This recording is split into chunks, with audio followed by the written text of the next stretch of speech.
Alors, regardez, pour le déroulement des cours, nous allons essayer de faire des classes synchrones selon l'emploi du temps du module. D'accord? Et on va aussi essayer de partager avec vous sur la page du cours sur Moodle les documents, bien les supports de cours et des petites vidéos pour vous aider un petit peu à comprendre. Aussi, on va aussi mettre sur la page du cours un forum de discussion. Si vous avez des questions à poser, vous pouvez les poser dans ce forum. On va créer un forum pour chaque chapitre. D'accord? Alors là, je vais essayer de partager avec vous la présentation. On va commencer.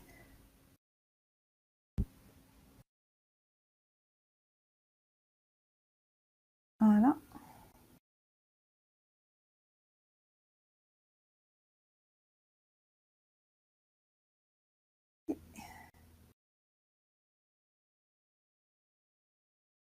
Alors voilà. Là, je vais vous présenter un petit peu le plan du cours. Alors, je vous ai dit qu'il sera divisé en 2 parties. Alors, pour la première partie, il sera composé de 4 chapitres. Dans le premier chapitre, on va parler du monde microbien. D'accord? On va voir la découverte des micro-organismes, leur impact sur l'homme et son environnement, et la place de ces micro-organismes dans le monde du vivant. Dans le deuxième chapitre, on va parler de la morphologie et la structure de la cellule bactérienne.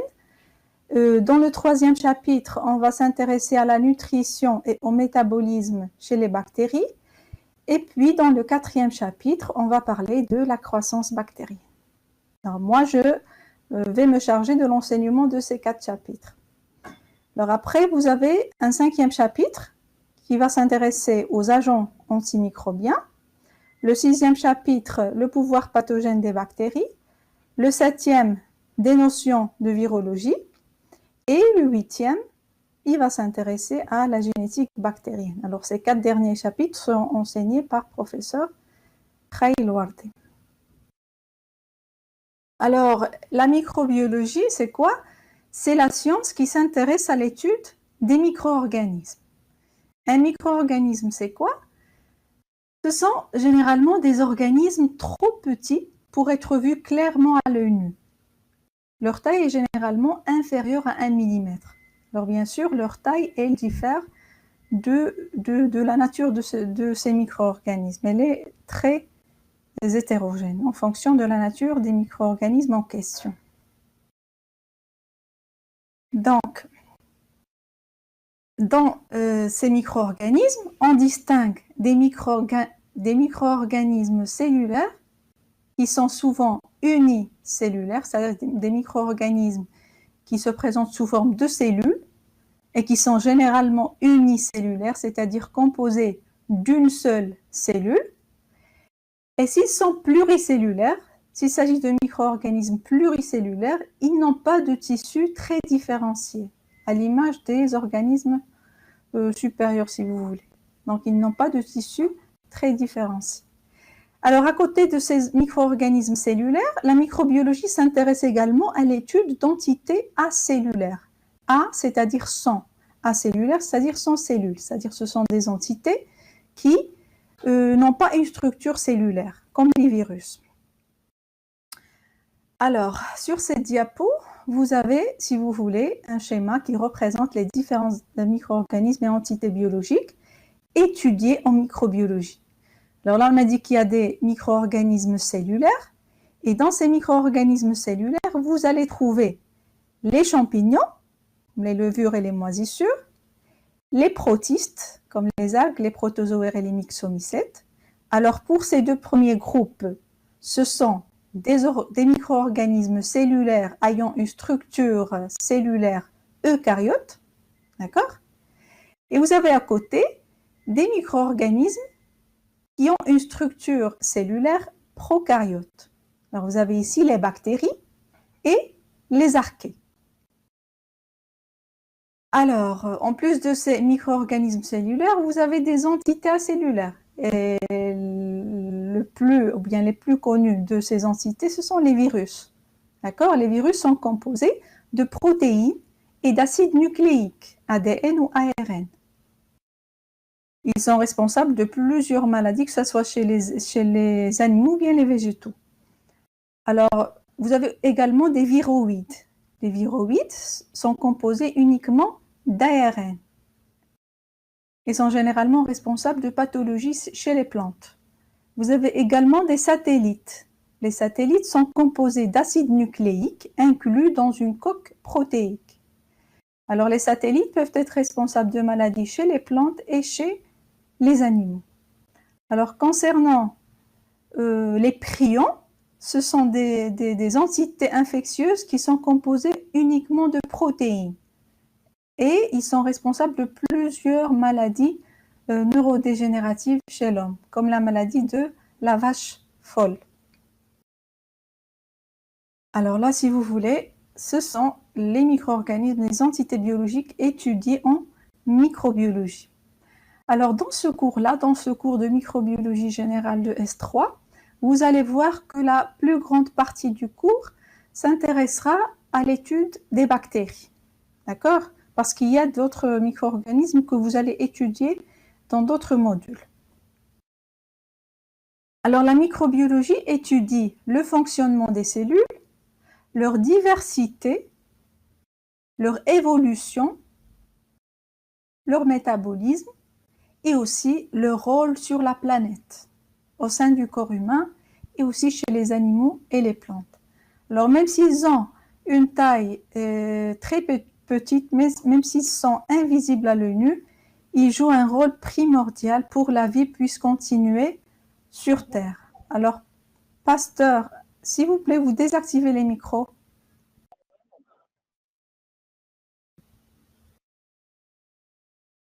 Alors, Pasteur disait que le rôle de l'infiniment petit dans la nature est infiniment grand. Alors, les micro-organismes sont indispensables pour que la vie puisse continuer sur Terre. Alors, vous avez ici un exemple. Alors, un groupe de bactéries, qu'on appelle des bactéries pourpres, ont été les premières phototrophes sur Terre. C'est-à-dire, phototrophes, c'est toujours par rapport à la nutrition. C'est-à-dire qu'ils sont capables d'utiliser des photons, l'énergie lumineuse,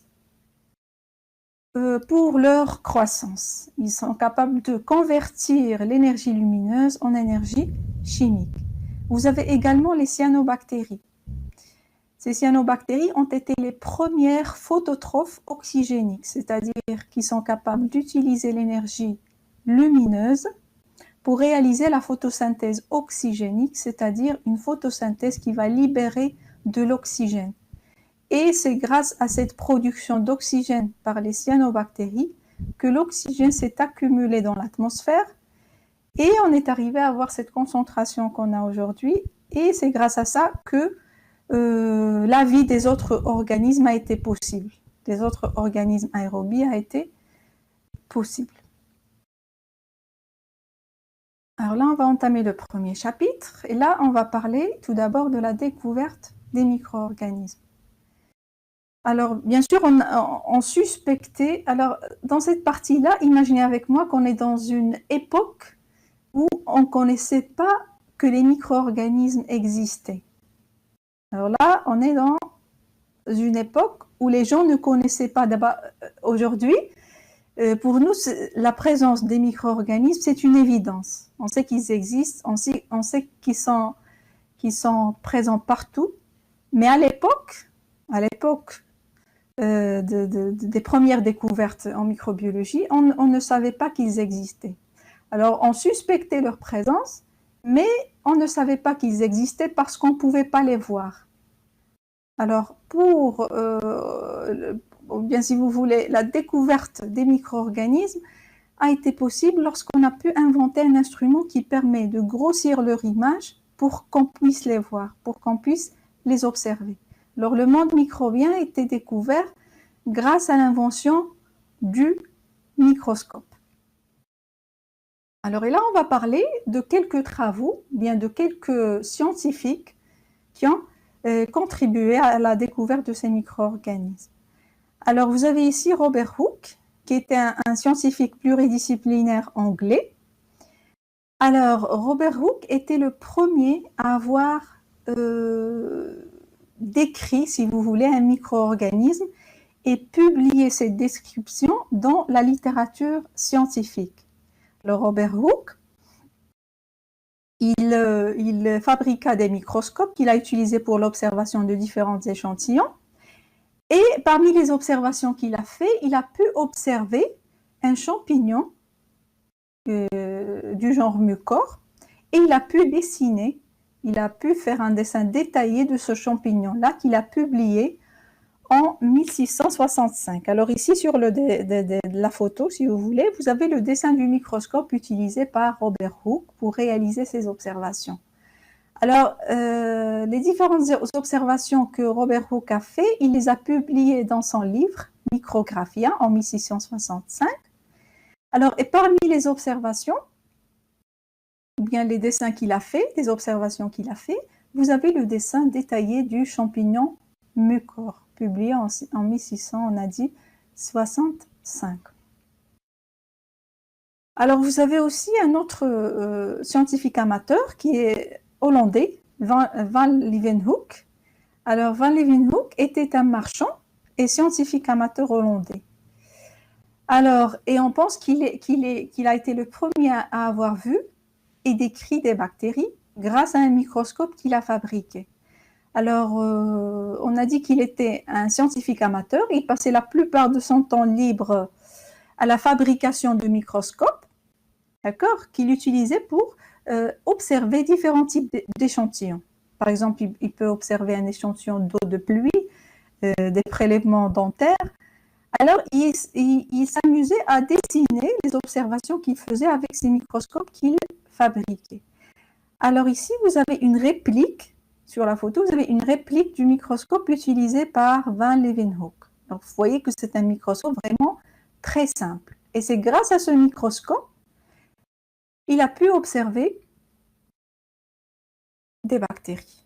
Alors, sur la figure que vous avez, c'est les dessins faits par Van Leeuwenhoek quand il a observé un prélèvement dentaire et il a pu faire ces différents dessins, ces différentes formes.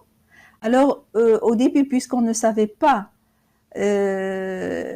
l'existence des bactéries, donc il n'y avait pas ce terme bactérie qui existait, alors Van Leeuwenhoek a appelé ces organismes, bien ces micro-organismes qu'il a vus en microscope, il les a appelés des animalcules. D'accord? Et plus tard, quand les moyens d'étude des micro-organismes ont évolué, qu'on a pu savoir qu'ici, il s'agissait de dessins de bactéries. Alors, Van Leeuwenhoek a fait des dessins de bactéries, mais il ne savait pas que c'était des bactéries. Il les appela des animalcules. Il a publié ça en 1684. Alors bien sûr, on a vu que la découverte des micro-organismes a été possible grâce à l'invention du microscope. Et on a vu aussi que c'était des microscopes qui étaient très simples. Par exemple, le microscope utilisé par Van Leeuwenhoek pouvait augmenter la taille de l'image, si vous voulez, jusqu'à 300 fois. Alors, ce sont des microscopes qui étaient simples et qui permettaient pas vraiment de bien visualiser les micro-organismes. Alors, au XXe siècle, grâce au développement de microscopes performants, mais aussi grâce au développement de techniques de culture et d'isolement des micro-organismes en culture pure, il y a eu de grandes avancées dans le domaine de microbiologie. D'accord? C'est vrai que les microscopes sont très importants pour visualiser les micro-organismes, pour qu'on puisse les voir leur forme, leur taille, si vous voulez, mais on ne peut pas étudier des micro-organismes sans pouvoir les isoler à partir de leur environnement naturel. Isoler, c'est-à-dire, vous avez, par exemple, je ne sais pas, un échantillon quelconque, on va dire un prélèvement dentaire comme celui que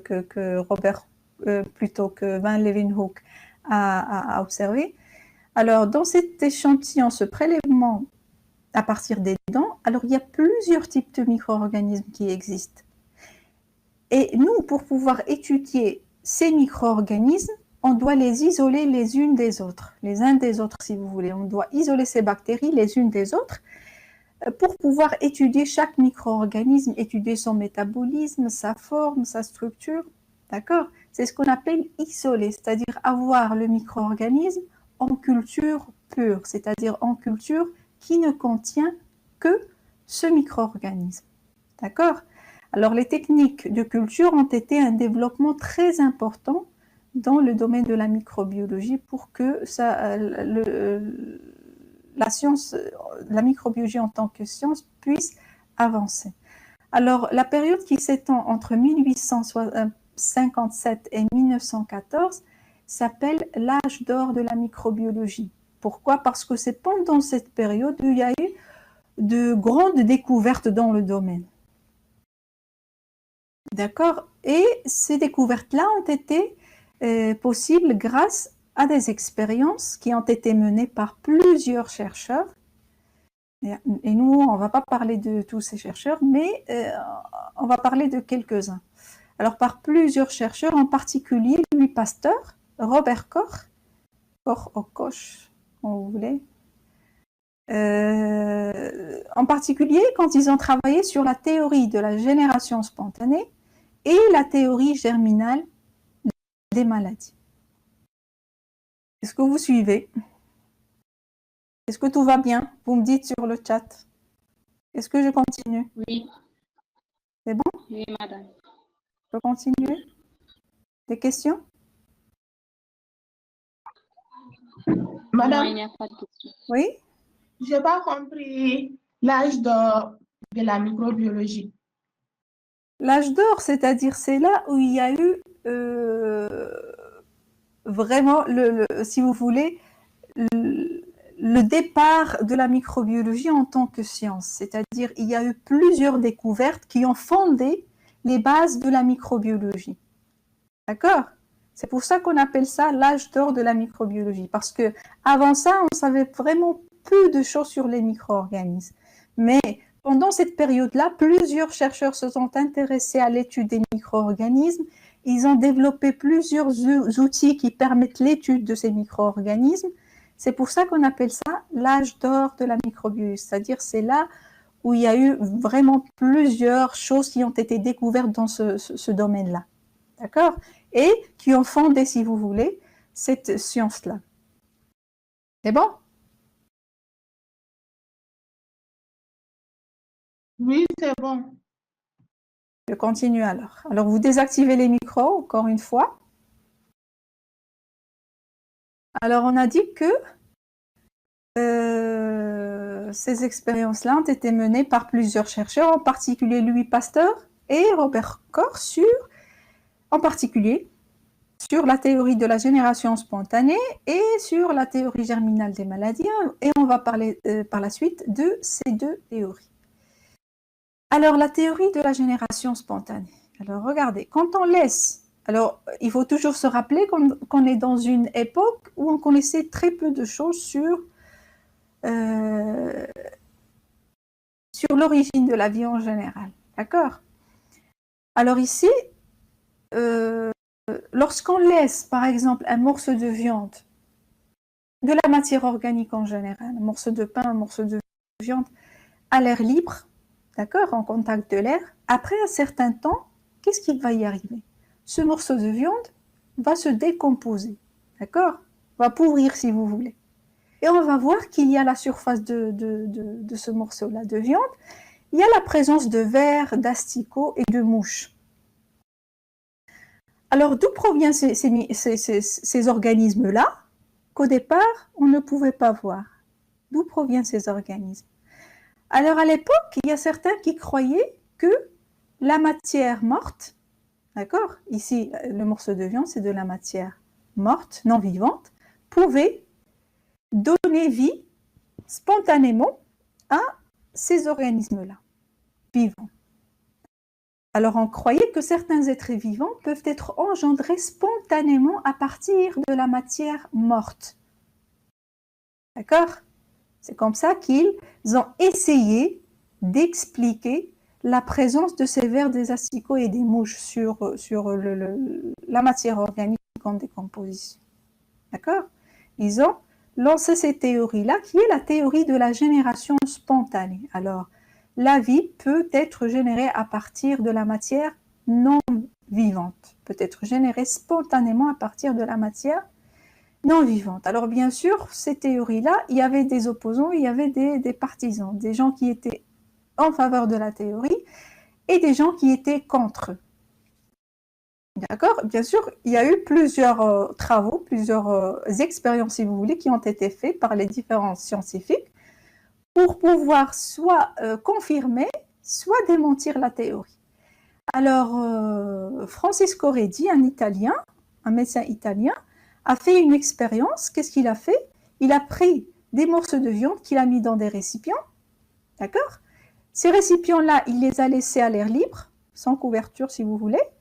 Et d'autres récipients, il les a couverts avec une gaze fine. Si vous voulez, un morceau de tissu fin, qui laisse passer l'air, si vous voulez, qui laisse le passage de l'air. D'accord? Alors après un certain temps, il est retourné pour observer ces morceaux de viande. Alors qu'est-ce qu'il a observé? Il a observé que pour les morceaux de viande laissés à l'air libre, il y avait apparition d'asticots et de mouches. Alors Francisco Redi s'est intéressé à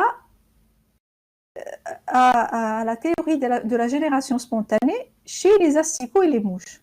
Les asticots, ce sont les larves de mouches, d'accord? Lui s'est intéressé à ces asticots-là. Alors quand il est revenu pour observer ces morceaux de viande, il a trouvé qu'il y avait des asticots et des mouches à la surface de la viande qui étaient laissés à l'air libre. Par contre, les morceaux de viande qui ont été, ou bien les récipients qui ont été recouverts avec la gaze fine, regardez, il n'y avait pas, même si la viande commençait à décomposer, mais il n'y avait pas d'asticots ni de mouches à la surface de la viande. D'accord? Alors ici, aucun asticot n'apparaît dans les récipients recouverts avec de la gaze. D'accord? Alors la conclusion qu'il a fait, c'est quoi? C'est que les asticots n'apparaissent pas spontanément. Ils apparaissent lorsque les mouches viennent pondre leurs œufs à la surface de la viande. Pourquoi il a dit ça? Parce que quand il a couvert le récipient, les mouches n'avaient pas accès aux morceaux de viande, donc ne pouvaient pas venir jusqu'ici pour pondre leurs œufs, et après ces œufs vont donner les larves de mouches. D'accord? Donc il a conclu que les asticots n'apparaissent pas spontanément. Il a, si vous voulez, démenti la théorie de la génération spontanée chez les asticots. D'accord? Alors, avec la découverte des micro-organismes, la théorie de la génération spontanée a été soulevée de nouveau. Alors, il y a certains qui ont dit que même chez par exemple, les macro-organismes, les organismes plus grands, la théorie de la génération spontanée a été démentie. Alors peut-être que les micro-organismes, eux, ils peuvent être engendrés spontanément à partir de la matière non vivante. Alors regardez, lorsque vous laissez une solution nutritive, un extrait de viande par exemple, un bouillon fait à partir de la viande, ou bien vous avez de l'eau avec du sucre et vous le laissez pendant un certain temps à l'air libre. Alors à ce moment-là, le bouillon au départ, il est généralement limpide, c'est-à-dire il est transparent si vous voulez. D'accord? Après un certain temps, vous voyez qu'il devient trouble. Il n'est plus comme avant, il devient trouble. C'est-à-dire qu'il y a eu une croissance dans ce bouillon-là. Il y a eu une multiplication microbienne parce que quand on a observé au microscope un échantillon de ce bouillon, on a vu des micro-organismes. Alors d'où proviennent ces micro-organismes qu'on peut observer ici et qu'on ne peut pas observer dans le premier cas? Dans le cas où, juste après la préparation de la solution nutritive, d'où proviennent ces micro-organismes qu'on peut observer ici? Alors certains, bien sûr, croyaient qu'ils pouvaient être engendrés spontanément à partir de cette matière organique, de cette solution nutritive. D'accord? Mais il y avait aussi plusieurs opposants qui s'opposaient à la théorie de la génération spontanée et qui croyaient en la théorie de la biogenèse. C'est le contraire, c'est-à-dire il disait qu'une cellule vivante peut être engendrée seulement par une cellule vivante préexistante et ne peut pas être engendrée à partir de la matière morte. Alors, parmi ces chercheurs, il y avait Lazaros Spallanzani. Lazaros Spallanzani a réalisé une expérience pour essayer de démentir la théorie de la génération spontanée chez les micro-organismes. Qu'est-ce qu'il a fait? Ici, il a préparé sa solution nutritive, d'accord? Et il l'a chauffée. Il l'a chauffée pourquoi? S'il y avait une forme de vie ici, il va tuer cette forme de vie par la chaleur. D'accord? Après chauffage, il a laissé refroidir et puis après un certain temps, il a remarqué qu'il y avait un trouble ici, qu'il y avait une croissance microbienne. Alors ici, qu'est-ce qu'il y a? Le flacon a été laissé à l'air libre. Regardez, il n'y a pas de bouchon. Ici, il n'y a pas de bouchon. Il n'a pas bouché le flacon. Alors, il a laissé le flacon à l'air libre. Après un certain temps, il y avait une croissance microbienne. Alors, d'où proviennent ces micro-organismes? Il a pensé qu'ils peuvent provenir de l'air. L'air qui peut contenir des micro-organismes. Et ces micro-organismes vont se déposer sur les objets, et même ici, vont se déposer ici, au niveau de la solution nutritive. Et puisqu'ici, il y a des nutriments, il peut les utiliser pour se multiplier. D'accord? C'est pour ça qu'il y a eu ce trouble-là. Alors, pour confirmer ça, qu'est-ce qu'il a fait? Il a bouché un flacon avec la solution nutritive et il l'a scellé. D'accord? Et puis, après chauffage, il l'a laissé. Et après un certain temps, il a remarqué qu'il n'y avait pas de croissance microbienne. D'accord? Il a donc dit que c'est l'air qui transporte les micro-organismes présents en suspension dans l'air. C'est l'air qui transporte ces micro-organismes et qui vont se multiplier au contact de la solution nutritive. D'accord? Alors, par cette expérience-là, Lazaros Spallanzani a essayé de démentir la théorie de la génération spontanée pour dire que les micro-organismes ici ne sont pas générés spontanément, mais c'est plutôt, ils étaient présents dans l'air et au contact de la solution nutritive, ils se sont multipliés. Par contre, ici, lorsqu'on a empêché l'entrée de l'air par le bouchon, il n'y avait pas de croissance. D'accord? Alors, les gens qui étaient en faveur, si vous voulez, qui défendaient la théorie de la génération spontanée, ils ont reproché à l'expérience de Spallanzani le fait de quoi? Le fait que quand il a chauffé la solution ici, quand il l'a chauffée, d'accord, il a détruit cette force qui donnait la vie. Il a détruit cette force, cette capacité de l'air à donner la vie. D'accord? C'est pour ça qu'à la fin, il n'y avait pas de croissance. Alors là, on va voir les expériences de Pasteur sur la théorie de la génération spontanée, et c'est, si vous voulez, une continuité des travaux de Spallanzani. Alors, Pasteur était un chimiste français et était aussi un fervent opposant à la théorie de la génération spontanée. Alors, il était au courant des travaux de Spallanzani et des autres chercheurs, et il a développé ses propres recherches sur la théorie. Alors, qu'est-ce qu'il a fait au début? Il a filtré l'air à travers du coton. Et lorsqu'il a observé les micro-organismes qui sont été piégés dans le coton, il a vu qu'ils ressemblaient aux micro-organismes qu'on voyait dans la croissance microbienne dans les solutions nutritives. Alors, il a dit, il était d'accord que le fait que c'est l'air qui transporte les micro-organismes. Alors, il a réalisé des expériences qu'on appelle les expériences des flacons à colle de cygne. Et c'est à travers ces expériences-là que Pasteur a pu démentir, si vous voulez, la théorie de la génération spontanée chez les micro-organismes. Alors, regardez, flacon à colle de cygne. Alors là, c'est un flacon, et ça, c'est le col du flacon. Un flacon à col de cygne, c'est ce flacon-là. Regardez son col, comment il est. Il a cette forme en S. D'accord? Et le cygne, c'est un oiseau. Regardez le col de cet oiseau, comment il est. Regardez, il est courbé en S. Alors, c'est pour ça qu'on l'appelle, si vous voulez, expérience des flacons à col de cygne. Alors là, on va voir qu'est-ce qu'il a fait Pasteur dans ses expériences des travaux des flacons à col de cygne. Excusez-moi. Alors, qu'est-ce qu'il a fait? Il a pris des flacons, d'accord, où il a mis une solution nutritive. Il a mis une solution nutritive dans un flacon. Regardez le flacon comment il est. Il a un col droit. Regardez le col du flacon au début comment il était. Il a un col droit. Après, qu'est-ce qu'il a fait? Il a chauffé le col du flacon à la flamme.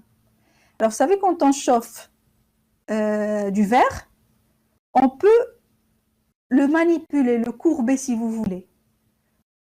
Alors, à partir de ce col droit, il a pu obtenir un col courbé en S. Il a pu courber le col en S grâce au chauffage à la flamme. D'accord? Alors, on va voir pourquoi il a fait ça. On va voir par la suite pourquoi il a courbé ce col-là dans cette expérience de flacon à col de cygne. Alors, là, c'est ce qu'on appelle le col de cygne. Donc, après, qu'est-ce qu'il a fait? Il a chauffé la solution nutritive pour la stériliser. Alors, stériliser, c'est quoi? C'est détruire toute forme de vie. C'est-à-dire, s'il y a des micro-organismes, s'il y a une cellule microbienne présente ici, quand on chauffe, on la détruit. D'accord? On tue les micro-organismes qui existent. D'accord? Alors après, même si on ne les voit pas, on ne voit pas qu'il y a une croissance, mais il se peut qu'il y a quelques micro-organismes qui existent ici. D'accord? Alors, on stérilise. On va stériliser, si vous voulez, chauffer pour stériliser cette solution nutritive. Alors, je vais reprendre. Il a pris un flacon à col droit qu'il a rempli avec une solution nutritive. Après, il a chauffé le col du flacon pour le courber en S. Et puis après, il a chauffé la solution nutritive pour la stériliser. Alors après ça, qu'est-ce qu'il a fait? Il a laissé le flacon refroidir à l'air libre.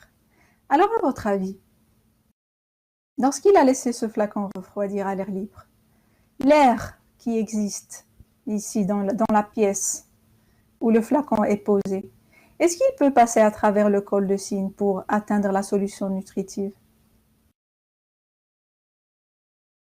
Est-ce que vous croyez que l'air peut passer à travers le col?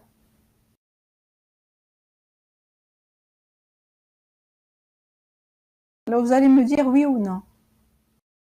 Non. Alors répondez au sondage. Vous avez un sondage qui a été lancé. Vous répondez par oui ou non. Est-ce que l'air peut passer à travers le col pour atteindre la solution nutritive?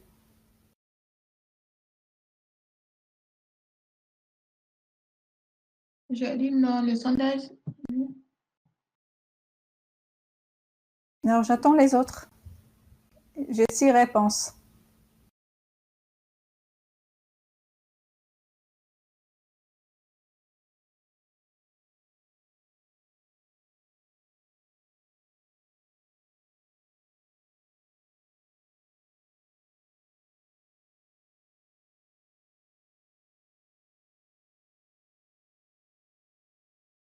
Alors rappelez-vous que le flacon n'a pas été bouché. D'accord? On n'a pas mis de bouchon pour le flacon.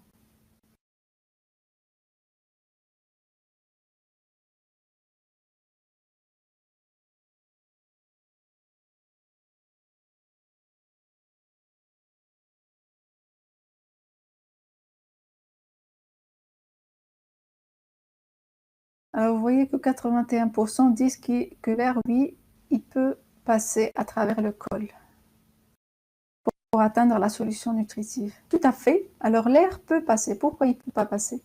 Il peut passer pour atteindre la solution nutritive. Parce qu'ici, il n'y a pas d'obstacle, il n'y a pas de bouchon qui va empêcher l'entrée de l'air. D'accord? Et l'air, il peut occuper tout le volume qu'on lui donne. D'accord? S'il n'y a pas d'obstacle, s'il n'y a pas de bouchon, l'air peut passer librement ici pour occuper tout ce volume-là. D'accord? Alors, quand il a laissé le flacon à l'air libre, après une longue période, il il a essayé de vérifier à chaque fois s'il y a ou non une croissance microbienne au niveau de cette solution nutritive. Il a remarqué, même après une longue période, il n'y a pas eu de croissance microbienne ici. Le liquide reste stérile, c'est-à-dire il ne devient pas trouble. Il n'y a pas de croissance microbienne ici. À votre avis, pourquoi il n'y avait pas de croissance microbienne? Alors, Pasteur, quand il a courbé le col du flacon en S, Madame, parce qu'il a fait la stérilisation. oui, mais Stérilisation. vous vous rappelez de l'expérience de Spallanzani? Il a aussi, regardez, ici, il a aussi stérilisé. Il a stérilisé le flacon et il l'a laissé à l'air libre. Et ici, regardez, il y a eu une croissance microbienne. Quelle est la différence entre l'expérience de Spallanzani et celle de Pasteur? Quelle est la différence? J'ai rien entendu. Non, je ne peux pas vous entendre. La forme de la corbeille en S. Voilà. Tout à fait, très bien. Tout à fait. La différence, c'est que ici, vous avez ce col-là en forme de S. C'est la forme du col qui fait la différence entre les deux expériences. D'accord? Avec Spallanzani, si vous voulez, le col du flacon était droit. Alors, l'air peut directement ramener les micro-organismes qui existent dans l'air, si vous voulez, et il peut directement atteindre la solution nutritive. Alors, grâce à ce col-là, parce que Pasteur, quand il a courbé ce col en S, il avait sa petite idée. D'accord? L'idée, c'était quoi? C'était lorsque l'air va passer à travers cette courbure en S du col de cygne, bien sûr, il peut passer, mais bien sûr, vous savez que l'air, il contient de la poussière, des particules, d'accord? Et à l'époque, on pensait aussi qu'il contient des micro-organismes, d'accord? Alors, les micro-organismes et les particules, c'est ce qui est représenté ici dans le schéma par les petits points noirs. Alors, bien sûr, on ne les voit pas. Mais ici, pour vous expliquer un petit peu, on vous a mis ces petits points noirs pour vous dire qu'il y a ces particules-là qui existent dans l'air et qui vont être, si vous voulez, piégées ici, d'accord? Lorsque l'air va passer à travers ce col de cygne pour atteindre la solution nutritive. En fait, Pasteur, quand il a fait ça pour répondre aux gens qui critiquaient l'expérience de Spallanzani, d'accord? Et qui lui ont dit que vous n'avez pas laissé l'air entrer, c'est pour ça qu'il n'y avait pas de croissance. Alors l'air, Pasteur, avec ces flacons à col de cygne, a permis le passage de l'air, mais a permis en même temps a permis aussi de piéger la poussière et les micro-organismes ici pour qu'ils ne puissent pas atteindre la solution nutritive et par conséquent, vous n'avez pas de croissance. Alors l'air, quand il va passer à travers cette courbure en S, alors les particules et les micro-organismes vont se déposer dans les parois du col et ne pourront pas atteindre la solution nutritive. C'est pour ça qu'on n'a pas eu de croissance. D'accord? Alors l'air disait, alors c'est bon, je confirme le fait que les micro-organismes existent bel et bien dans l'air et quand j'ai fait ça, j'ai empêché leur entrée à la solution nutritive et c'est pour ça que je n'ai pas eu de croissance. Pour encore confirmer cette si vous voulez, hypothèse de Pasteur, qu'est-ce qu'il a fait? Il a incliné le flacon. Alors ce même flacon, il l'a incliné. Regardez comment il a fait. Il a incliné de telle façon à ce que la solution nutritive, stérile toujours, puisse être en contact avec le col, cette partie du col. Alors, à votre avis, après avoir laissé ce flacon-là, après avoir réalisé cette manipulation, après avoir incliné le flacon de cette façon-là et le mettre à l'air libre pendant un certain temps, est-ce qu'il y aura ou non une croissance microbienne? Je vais vous mettre un sondage pour voir. Oui, madame. Alors, vous répondez sur le sondage, oui ou non? Est-ce qu'il y aura une croissance?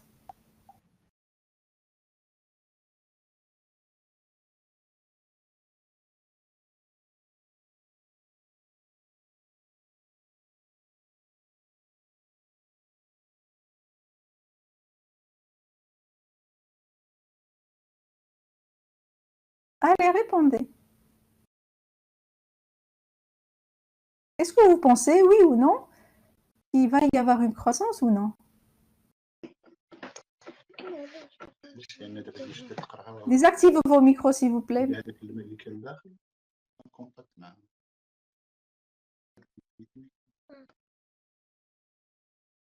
Alors voilà, 24% disent oui. Alors oui, tout à fait.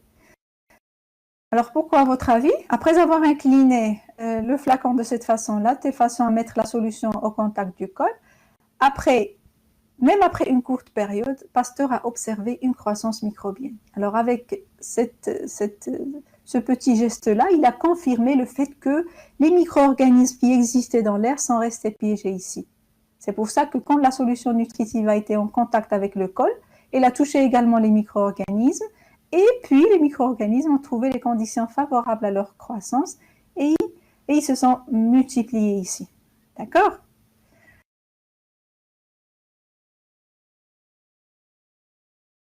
Alors si par exemple, Pasteur a aussi fait quoi? Il a cassé le col du tube.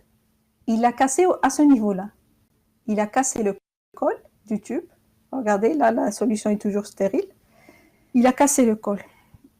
Alors, si on laisse ce flacon-là, avec le col cassé, à l'air libre, est-ce qu'il y aura, oui ou non, une croissance microbienne?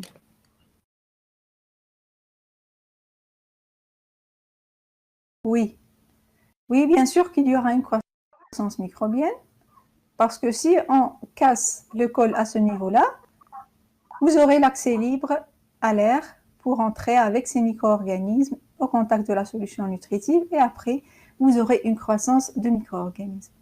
Alors, avec ces expériences des flacons à col de cils, plutôt Pasteur a pu mettre fin à la théorie de la génération spontanée, mettre fin au débat sur la théorie de la génération spontanée. Alors, la conclusion, c'est que les micro-organismes n'apparaissent pas spontanément à partir de la matière morte, mais proviennent d'autres micro-organismes qui étaient présents, soit sur la matière organique ou bien qui ont été déposés par l'air. Alors, on va voir s'il y a des questions sur cette expérience-là, de la théorie de la génération spontanée.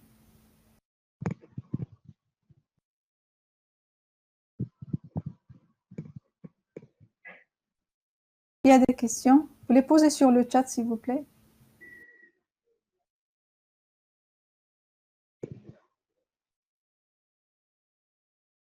Est-ce que vous avez compris?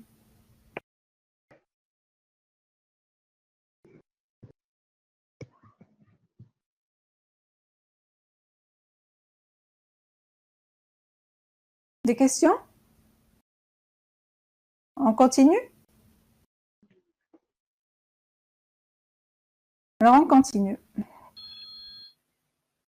Désactivez les micros, s'il vous plaît.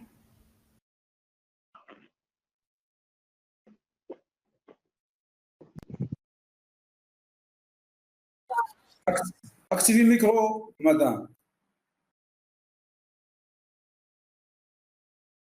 Madame, activez le micro. D'accord, d'accord. Je l'ai activé, c'est bon maintenant? C'est bon. Merci. Alors là, grâce aux travaux de Pasteur, je reprends, on a pu développer les techniques de stérilisation. D'accord? Il a découvert qu'on pouvait tuer les micro-organismes par la chaleur. Et le développement des techniques de stérilisation est indispensable, si vous voulez. Les techniques de stérilisation sont indispensables pour toute manipulation en microbiologie. Alors, pour toute manipulation en microbiologie, on doit stériliser le matériel.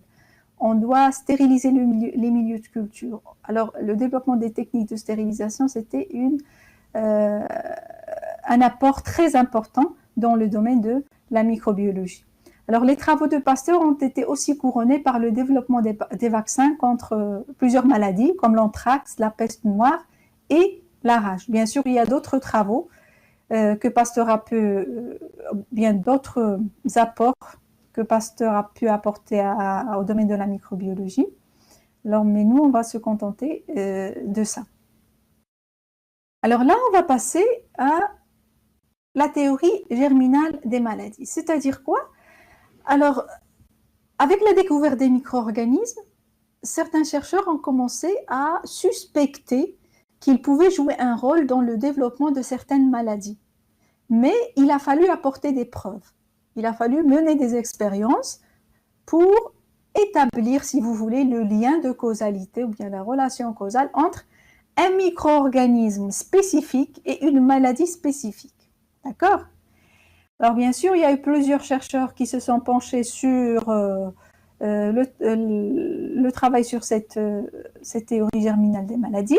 Et là, on va parler des travaux de Robert Koch. Alors, parce que Robert Koch, c'était le premier, si vous voulez, à avoir établi un lien de causalité entre un micro-organisme et une maladie, grâce à ses travaux sur la maladie du charbon, appelée également l'anthrax. D'accord? Alors, c'était un médecin et microbiologiste allemand. Il a donné, comme on a dit, les premières preuves en faveur de la théorie germinale des maladies. Alors, en travaillant sur la maladie du charbon, là, on va voir un petit peu ce qu'il a fait, Koch, quand il a travaillé sur la théorie germinale des maladies. Alors, il y avait une maladie qui était présente à l'époque, qui était la maladie du charbon. Alors, Koch, quand il a pris les animaux malades avec la maladie du charbon, quand il a examiné leur tissu et leur sang au microscope, il a observé quoi? Il a observé la présence de ces cellules-là de forme bacillaire, c'est sous forme de bâtonnet ici, que vous voyez ici. Il a pu observer ces bactéries-là dans le sang et les tissus des animaux qui sont malades par la maladie du charbon. Alors que quand il a observé le sang et les tissus des animaux qui sont sains, il a vu que cette bactérie était absente. Mais est-ce que c'était suffisant pour établir ce lien entre la maladie et cette bactérie-là? Ce n'était pas suffisant. D'accord? Alors, le simple fait de voir la bactérie dans les tissus des animaux malades n'est pas suffisant pour dire que c'est la bactérie responsable de la maladie. Donc, il a fallu réaliser plus d'expériences. Alors, qu'est-ce qu'il a fait? Koch, il a pris des échantillons à partir de l'animal malade qu'il a cultivé. D'accord? Il a mis en culture des échantillons de l'animal malade sur ce que vous voyez ici, c'est ce qu'on appelle une boîte de pétri. C'est une boîte dans laquelle on va mettre le milieu de culture solide, d'accord? Et on va ensemencer, c'est-à-dire prendre un échantillon et l'étaler ici, d'accord? L'étaler à la surface de ce milieu solide, d'accord? Alors, après avoir réalisé cet ensemencement et incubé les boîtes de pétri, il a vu qu'il y avait une croissance ici, une croissance de la bactérie sur ce milieu-là. Donc, il a pu isoler, si vous voulez, la bactérie à partir des tissus de l'animal malade. Par contre, quand il a cultivé sur le même milieu de culture des échantillons de l'animal sain, il n'a pas trouvé de culture. D'accord? Alors, il a observé la bactérie chez l'animal malade, il l'a isolée à partir de ces tissus, et puis après, à partir de cet isolement-là, qu'est-ce qu'il a fait? Il a pris un échantillon qu'il a injecté à un animal qui était sain. Quand il l'a injecté à un animal sain, il a remarqué que l'animal a développé la maladie de l'anthrax. D'accord? Et quand il a pris des échantillons à partir de cet animal-là, il a observé au microscope, il a pu observer la même bactérie qui était absente avant l'injection de cette bactérie. L'animal était sain et la bactérie était absente. Alors après avoir développé la maladie, on a pu voir la bactérie dans son sang et ses tissus. Et puis après, il a pu cultiver ou bien isoler la même bactérie à partir des échantillons de l'animal qui a été, si vous voulez, infecté expérimentalement, c'est-à-dire qu'on lui a injecté l'agent pathogène. D'accord? Et par ces expériences-là, corps a pu établir le lien de causalité. Un problème? Alors, par ces expériences-là, corps a pu établir le lien de la relation entre une bactérie, la bactérie dont on a parlé s'appelle Bacillus anthracis, et la maladie du charbon, qui est l'anthrax, qu'il a publié en 1876. D'accord? Alors, c'était la première preuve en faveur de la théorie germinale des maladies. Alors, bien sûr, après avoir réalisé ces expériences sur la maladie du charbon, Koch a pu établir un ensemble de critères, d'accord, sur lesquels on peut compter ou bien qu'on peut suivre pour établir un lien de causalité entre un micro-organisme spécifique et une maladie spécifique. C'est ce qu'on appelle les postulats de Koch. Alors, premièrement, il a dit que le micro-organisme doit être présent dans chaque cas de maladie. C'est-à-dire, chaque animal malade par la maladie X, on doit trouver chez cet animal le micro-organisme X. Mais il doit être absent chez les organismes sains. Est-ce qu'il y a un problème? Désactivez, s'il vous plaît, vos micros.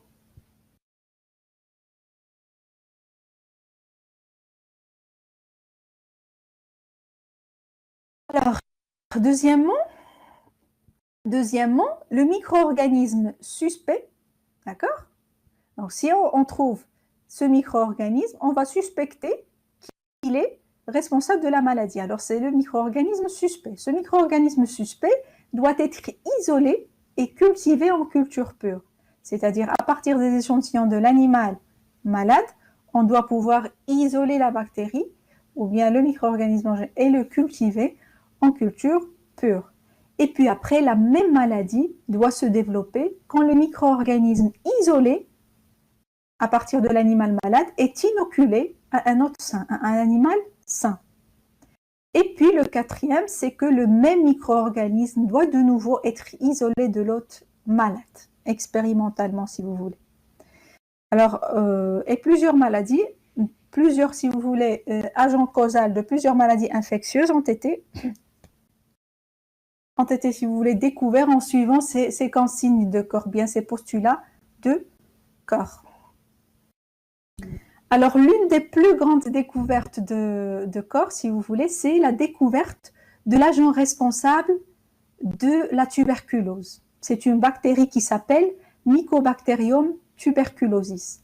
Alors, Koch a travaillé sur la maladie de la tuberculose, qui est une maladie vraiment très mortelle, qui continue à être l'une des premières causes de mortalité par maladie infectieuse dans le monde. D'accord? Alors, c'était une grande découverte, la découverte de Mycobacterium tuberculosis, et qu'elle était responsable de la maladie de la tuberculose, SUL. D'accord? Alors, d'ailleurs, on appelle cette bactérie le bacille de Koch. Mycobacterium tuberculosis, on peut également l'appeler le bacille de Koch parce que c'est lui qui l'a découvert. Alors, en travaillant sur la maladie de la tuberculose, il a pu développer une technique de coloration spécifique du tissu pour pouvoir visualiser cette bactérie. Alors, il a pu aussi développer des milieux de culture qui lui ont permis de la cultiver en culture pure. Alors là, il faut savoir une chose. Alors, si on développe un milieu de culture, ça ne veut pas dire que ce milieu de culture va nous servir pour la culture de toutes les bactéries. Alors vraiment, à chaque fois qu'on travaille sur un micro-organisme, surtout à l'époque, quand c'était vraiment les débuts de la microbiologie, on doit se débrouiller pour trouver un milieu de culture qui va nous permettre d'avoir une culture de cette bactérie-là, en fonction de ses besoins. Et puisqu'on ne savait pas vraiment les besoins de chaque micro-organisme, parce qu'on est vraiment au début de la microbiologie, D'accord? Donc, il a fallu faire beaucoup de travaux pour pouvoir développer des milieux de culture qui permettent de cultiver les différentes bactéries.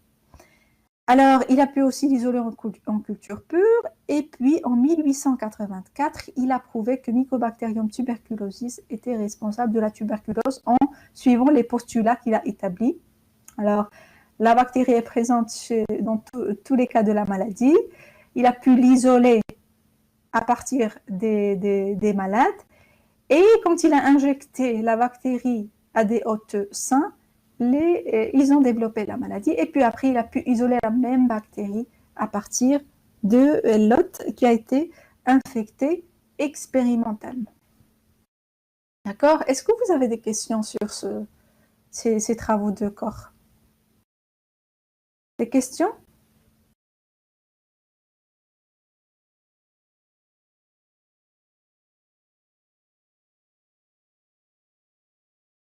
C'est quoi un agent pathogène? L'agent pathogène, c'est un micro-organisme ou bien un organisme un micro-organisme qui est responsable, qui va engendrer une maladie. D'accord? Pathogène va provoquer une pathologie, une maladie. D'accord? L'agent, c'est quoi? C'est le micro-organisme qui va provoquer la maladie. C'est ça l'agent pathogène.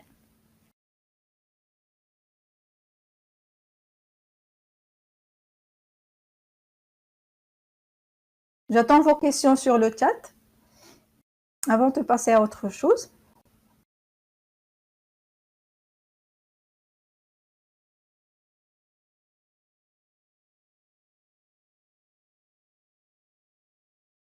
N'hésitez pas à poser vos questions, s'il vous plaît.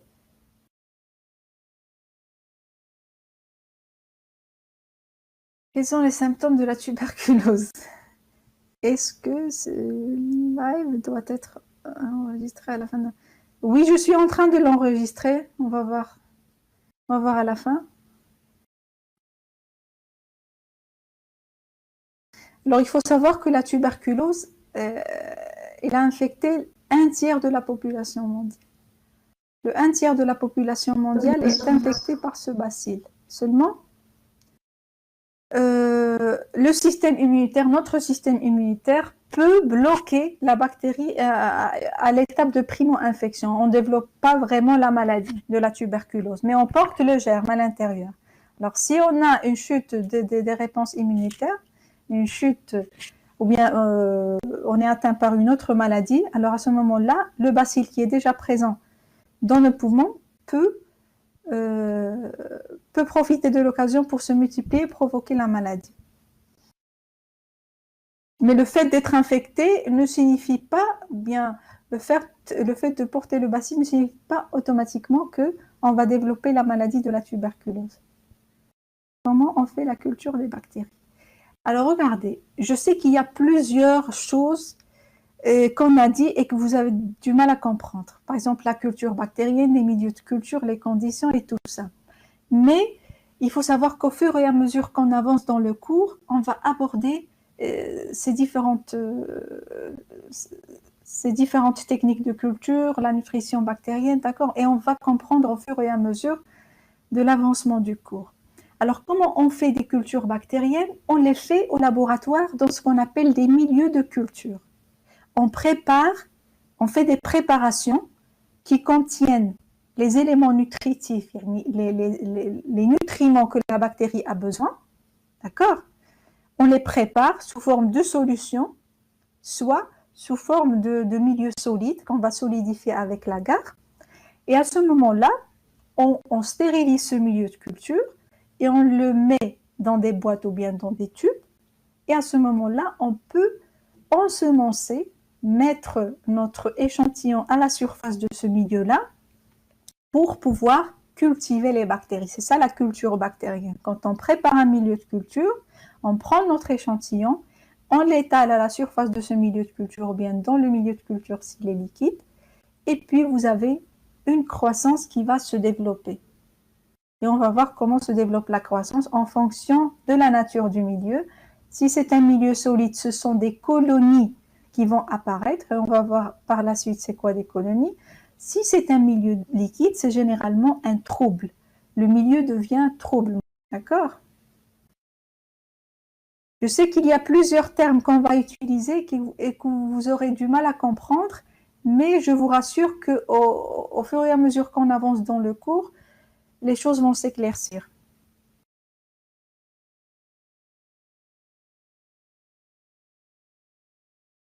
Alors, le VIH, c'est une maladie causée par un virus. La tuberculose, c'est une maladie causée par une bactérie. Ce n'est pas la même chose.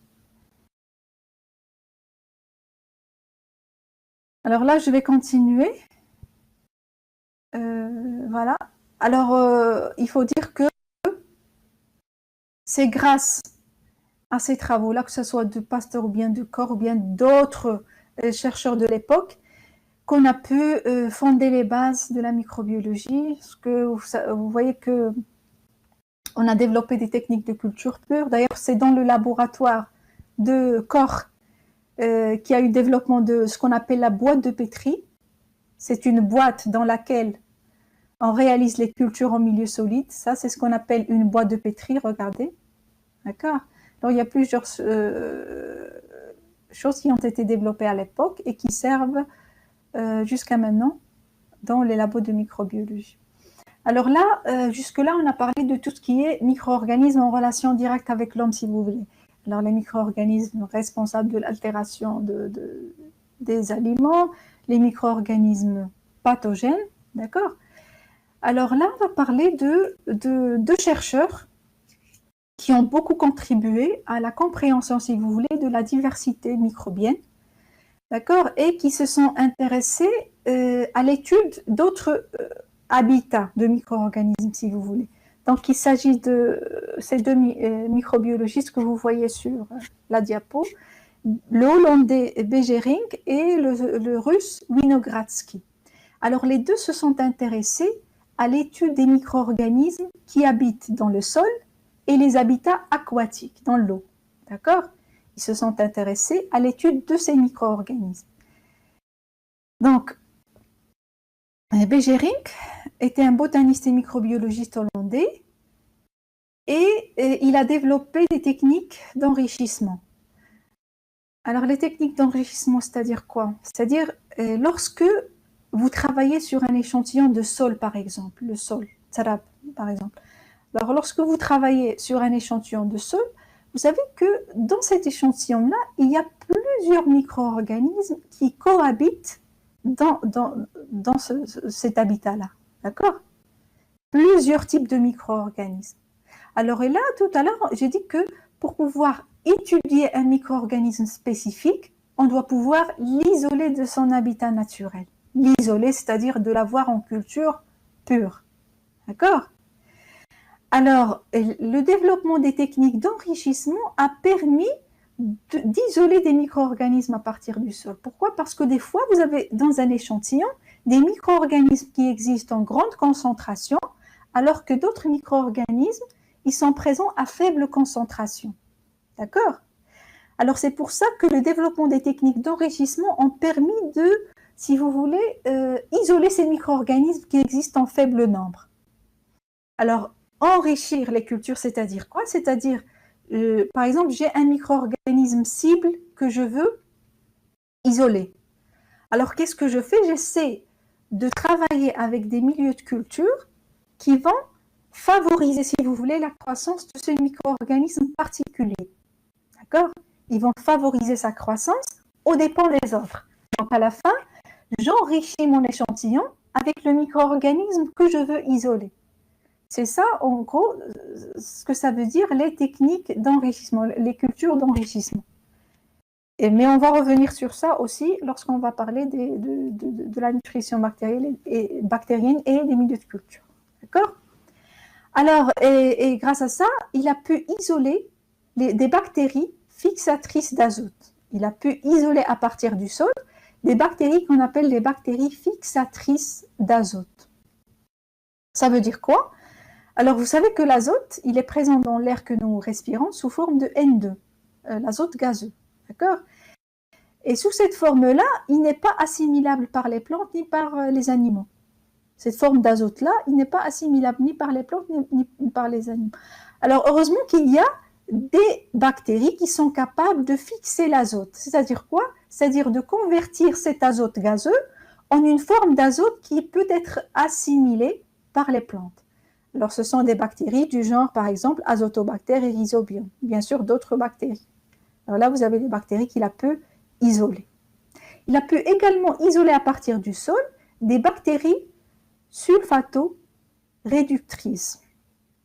Alors, sulfato vient des sulfates et réductrices, c'est-à-dire ces bactéries-là vont réduire quoi? Vont réduire les sulfates. D'accord? Plus tard dans le cours, on va parler de ça. On va parler du métabolisme. Alors, quand vous avez étudié le métabolisme chez les cellules humaines, ou bien chez les cellules eucaryotes en général, vous avez travaillé avec le glucose comme substrat. Et vous avez l'oxygène comme accepteur terminal d'électrons dans la respiration. D'accord? Alors, chez les bactéries, vous allez voir qu'il y a des bactéries qui peuvent utiliser d'autres accepteurs terminaux d'électrons. D'accord? Comme ici, par exemple, les sulfates. Alors, les bactéries sulfato-réductrices sont capables d'utiliser dans leur processus de production d'énergie les sulfates comme accepteurs terminaux d'électrons. Donc, même s'il n'y a pas d'oxygène, ils peuvent vivre en utilisant les sulfates comme accepteurs terminaux d'électrons. C'est ce qu'on appelle des bactéries sulfato-réductrices. Et c'est grâce à Beijerinck qu'on a pu les découvrir la première fois. Alors, Beijerinck aussi était derrière l'identification du premier virus. C'était un virus phytopathogène, c'est-à-dire phyto, c'est par rapport aux plantes, pathogène, c'est-à-dire il provoque des maladies. Il provoque des maladies chez les plantes, c'est ça phytopathogène. Alors, c'était le virus de la mosaïque du tabac. Là, on va parler maintenant des travaux de Winogradsky. Alors, c'était un microbiologiste et écologiste russe. Alors, Winogradsky, en travaillant sur les bactéries du sol, il a découvert quoi? Il a découvert qu'il y a certaines bactéries qui peuvent oxyder quoi? Le fer, le soufre et l'ammoniac. Il y a des bactéries qui peuvent oxyder le fer, d'autres peuvent oxyder le soufre, d'autres peuvent oxyder l'ammoniac. Pourquoi faire? Pour obtenir de l'énergie. Alors, quand vous avez étudié le métabolisme chez les organismes, si vous voulez, eucaryotes, vous avez utilisé le glucose comme étant le substrat énergétique. C'est ça. D'accord? Alors, c'était un substrat organique. Le glucose, c'est un substrat organique. D'accord? C'est une source organique d'énergie. Par contre, ici, les bactéries que Winogradsky a découvert étaient capables d'utiliser des sources minérales si vous voulez, des sources minérales d'énergie. Alors le fer, le soufre, l'ammoniac, ce sont des composés minéraux que ces bactéries peuvent utiliser pour produire l'énergie nécessaire à leur développement. Et il a avancé le concept de la chimiolithotrophie. Alors, trophie, comme on a dit, c'est par rapport à la nutrition. Et chimiolitho, c'est par rapport à la source d'énergie qui est chimique, litho, inorganique, minéral. D'accord? Alors, les organismes qui utilisent des composés minéraux pour la production de l'énergie, on les appelle des chimiolithotrophes. Molécules chimiques inorganiques pour la production de l'énergie. Et on va revenir sur ces termes-là quand on va aborder le métabolisme bactérien. Alors aussi, quand il a travaillé sur les bactéries du sol, il a aussi découvert qu'il y avait des bactéries qui sont capables de fixer le CO2, c'est-à-dire vont utiliser le carbone sous sa forme inorganique, minérale ici, le CO2, pour la fabrication de molécules organiques. D'accord? Ils vont utiliser le CO2 comme source de carbone. C'est ce qu'on appelle l'autotrophie. C'est-à-dire ce sont des bactéries qui sont capables de produire leur propre matière organique à partir du carbone minéral. Vous savez que le carbone, c'est le squelette de toutes les molécules organiques. D'accord? Alors ces bactéries-là sont capables de fixer le CO2, de l'utiliser comme source de carbone à la manière des organismes photosynthétiques comme les plantes. D'accord? Alors, les découvertes de ces deux chercheurs, Bejerink et Winogradsky, nous permettent aujourd'hui de comprendre les cycles biogéochimiques qui rendent la vie possible sur Terre. Par exemple, le cycle de l'azote, le cycle du carbone. Alors, et là, je vais vous donner un petit exemple très simplifié du cycle de l'azote et je vais mettre le point sur le rôle, si vous voulez, des bactéries dans ce cycle d'azote. Alors, vous savez que l'azote, c'est un élément indispensable à la vie. Donc, l'azote, il entre dans la composition des acides aminés, des bases azotées. Donc, il n'y a pas de protéines, il n'y a pas d'acide nucléique, ni d'ADN, ni d'ARN, sans azote. Alors, seulement, l'azote est présent en grande quantité, si vous voulez. Le plus grand réservoir de l'azote, c'est l'azote qui existe dans l'air que nous respirons, dans l'atmosphère, qui est l'azote gazeux, le N2. Ça, c'est le plus grand réservoir de l'azote. Alors, l'air que nous respirons est composé de 78% d'azote. Donc, et tout à l'heure, je vous ai dit que nous, on est incapable d'utiliser cette forme d'azote. On est incapable d'utiliser cette forme d'azote pour fabriquer, pour l'incorporer dans la matière organique. D'accord? Alors, c'est pour ça que, heureusement, il y a des bactéries qui sont capables de fixer l'azote pour le convertir en une forme qui est assimilable par les plantes et par la suite par les animaux. D'accord? C'est ce qu'on appelle les bactéries fixatrices d'azote dont on a parlé tout à l'heure. Et le processus s'appelle la fixation de l'azote. Alors, ces bactéries vont convertir l'azote gazeux en ammoniac. Alors, l'ammoniac, il est présent dans le sol sous forme d'ion ammonium, NH4+. Alors là, ce groupe de bactéries, regardez son rôle dans le cycle de l'azote. Vous avez un autre groupe de bactéries qu'on appelle des bactéries nitrifiantes et qui sont capables de faire quoi? De convertir l'ammoniac en nitrate, NO3-. Qu'est-ce qu'ils vont faire ces bactéries? Ils vont oxyder l'ammoniac pour en tirer l'énergie nécessaire à leur croissance et comme produit, ils vont produire les nitrates. On appelle ce processus-là la nitrification. Alors là, c'est ce qu'on a parlé tout à l'heure de la chimiolithotrophie, c'est-à-dire l'utilisation de composés minéraux comme source d'énergie. Alors la première chose, c'est le rôle des bactéries fixatrices d'azote pour convertir l'azote gazeux en ammoniac. Il y a des bactéries qu'on appelle des bactéries nitrifiantes qui vont oxyder l'ammoniac en nitrate.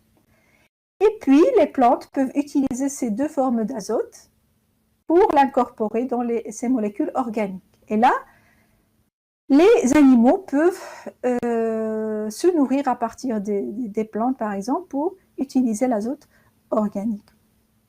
Et puis après, cet ammoniac-là peut être restitué quand les organismes morts, que ce soit des végétaux ou des animaux, vont être décomposés par les décomposeurs. Vous avez la restitution de l'ammoniac. Alors, les micro-organismes décomposeurs peuvent restituer l'ammoniac. Alors, vous avez un troisième processus microbien qui est aussi très important dans le cycle de l'azote, c'est ce qu'on appelle le processus de dénitrification, par opposition à la nitrification. Là, on a produit les nitrates et là, on va faire quoi? On va consommer les nitrates et produire l'azote gazeux. Alors, les bactéries, on les appelle des bactéries dénitrifiantes. Ces bactéries vont utiliser les nitrates comme accepteur terminal d'électrons dans leur processus de production d'énergie et ils vont produire l'azote moléculaire. D'accord? Alors, vous voyez ici le grand rôle joué par les micro-organismes dans le cycle de l'azote. Alors, la fixation de l'azote, pour la fixation de l'azote, seuls les prokaryotes peuvent faire cette conversion-là. D'accord? Vous voyez ici le rôle indispensable, si vous voulez, des micro-organismes dans ce cycle de l'azote. Alors, je vais voir s'il y a des questions. Est-ce que vous avez des questions? Vous avez des questions?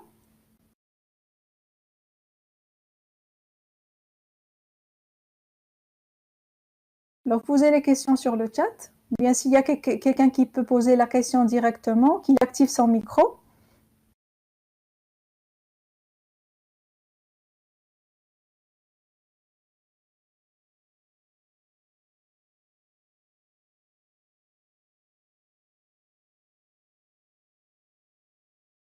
Qu'est-ce que c'est la chimiolithotrophie? Alors, regardez, quand on parle de la source d'énergie utilisée par les organismes pour pouvoir se multiplier, pour pouvoir croître, alors cette source d'énergie, elle est différente en fonction de la nature du micro-organisme. D'accord? Le suffixe troph, ça veut dire nutrition, nourriture. D'accord? Et chimiolitho, c'est par rapport à la source d'énergie. D'accord? Qu'est-ce que cette cellule-là est capable d'utiliser comme source d'énergie? Alors moi, quand je lis chimiolithotrophe, je sais directement que cet organisme-là utilise une molécule chimique, parce que chimio, inorganique ou bien minérale, c'est la même chose, parce que litho, ça veut dire minéral ou inorganique. D'accord? Je sais directement qu'il utilise des molécules ou bien des composés minéraux comme source d'énergie. Alors, quand par exemple c'est le glucose qui est utilisé comme source d'énergie, le glucose c'est une molécule organique, chimique. D'accord? Alors, si je vous dis que cette cellule-là utilise le glucose comme source d'énergie et je vous demande quel est son type trophique par rapport à la source d'énergie, vous allez penser quoi? Vous allez penser que la source d'énergie, c'est le glucose. Le glucose, c'est une molécule chimique, oui, mais est-ce qu'il est organique ou inorganique? Il est organique. Donc, il est chimio-organotrophe. D'accord? Si je vous dis qu'un micro-organisme est capable d'utiliser, par exemple, l'ammoniac comme source d'énergie, d'accord? L'ammoniac, c'est NH4 plus l'ion ammonium. Alors, vous allez dire que c'est un composé qui est organique ou inorganique? Inorganique, minéral, d'accord? Il est chimique, mais inorganique. Alors, vous allez l'appeler chimiolithotrophe. Alors, ce sont des bactéries chimiolithotrophes. Alors, les bactéries qui fixent l'azote, on les appelle des bactéries fixatrices d'azote. Et il y a plusieurs genres bactériens qui peuvent faire ça, comme Rhizobium par exemple. Soukane, j'ai pas compris la question.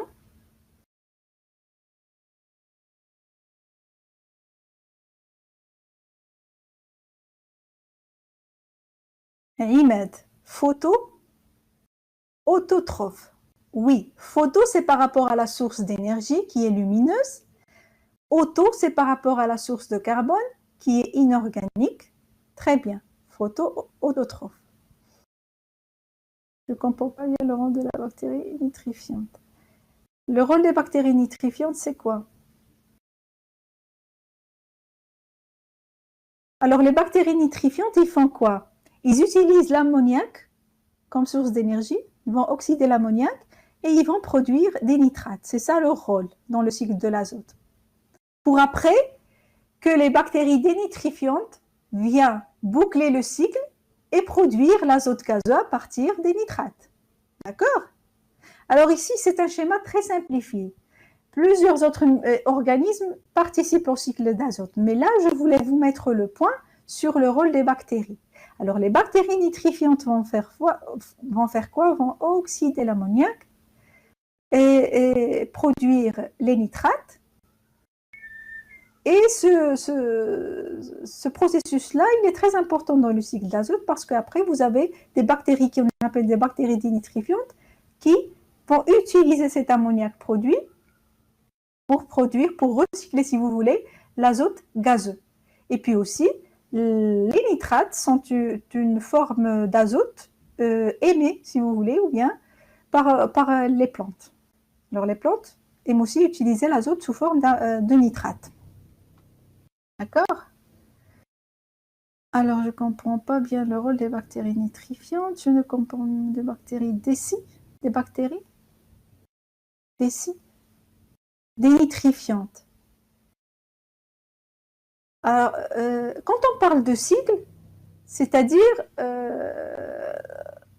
on commençait par l'azote moléculaire et à la fin, on revient à l'azote gazeux moléculaire. D'accord? L'azote gazeux. Alors ça, c'est un cycle. D'accord? Et vous voyez que les bactéries dénitrifiantes jouent un rôle très important dans la restitution, si vous voulez, de l'azote gazeux à partir des nitrates. D'accord?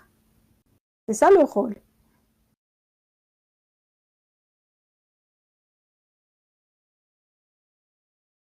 Alors, je veux te dire une chose, Soukaina. Soukaina, je ne sais pas vraiment, c'est la première fois que j'utilise cette plateforme, d'accord, pour la visioconférence. C'est la première fois que j'enregistre la séance. Après, je vais vous dire. Généralement, ça doit s'afficher sur la page du cours, sinon je l'afficherai moi-même. Alors, regardez, si vous voulez, par exemple, regardez, si vous voulez... Alors,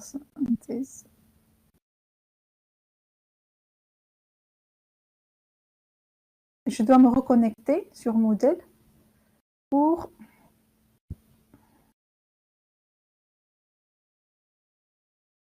vous montrer une petite chose. En attendant, on a seulement photo autotrophe plus photo hétérotrophe, chimio-autotrophe, chimio-hétérotrophe. On a seulement. Oui. Oui, si on parle des sources, si on parle uniquement des sources d'énergie et de carbone, oui. Oui. Et dans chimio, vous avez deux choses. Vous avez chimio-litho et chimio-organo. Et on va revenir sur tout ça quand on va parler de la nutrition et le métabolisme.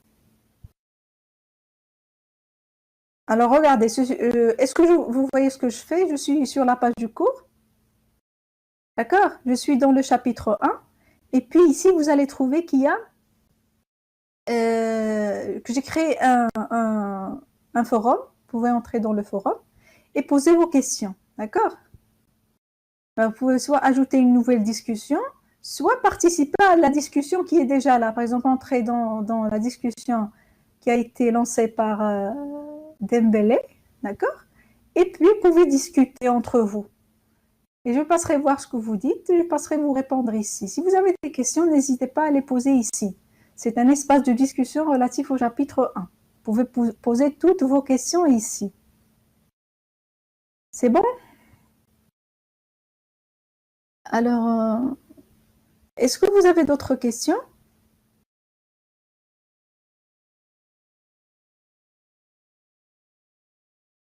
D'autres questions?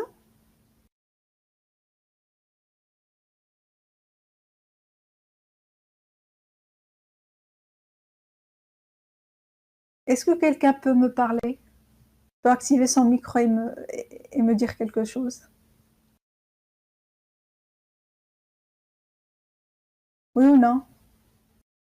Kaina. Alors, Fatoumata, est-ce que tout va bien? Est-ce qu'on peut mettre fin à la séance? Oui, tout va bien, madame. Très bien, donc à la prochaine. Merci. Jeudi prochain, vous aurez la séance suivante, d'accord? Okay. Et une chose importante que j'ai oublié de vous dire, regardez, quand vous êtes sur la page du cours, microbiologie générale, vous avez ici annonce, d'accord? S'il vous plaît, vous allez régulièrement visiter ces annonces. Si on a des choses à vous dire, on va les publier ici, d'accord? Seulement, il faut entrer dans annonce pour voir s'il y a quelque chose de publié. Si vous n'entrez pas, vous ne saurez rien. D'accord? Il faut entrer ici dans annonce. Et puis après, vous allez trouver ici la liste des annonces. D'accord? Et puis vous allez entrer pour voir ce qu'on vous a annoncé. Est-ce que c'est bon? Oui, c'est bon. Très bien. Alors, au revoir, à la prochaine. Merci.